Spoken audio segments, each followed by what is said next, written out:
it's an incredible honor. You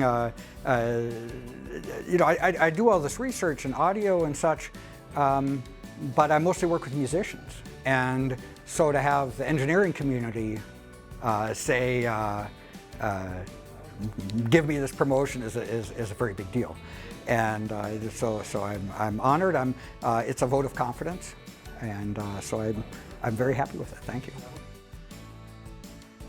Students work on whatever they like, and the idea is that the students have to pick the chips. They have to pick. They have to do all the programming. They have to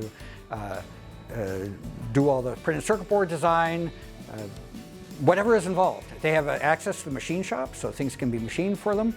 But so the idea is that they really take the time to build something themselves, to learn that patience and learn how to go about it, find a needle in the haystack. You know, because you've got thousands of pages of documentation on most of these chips.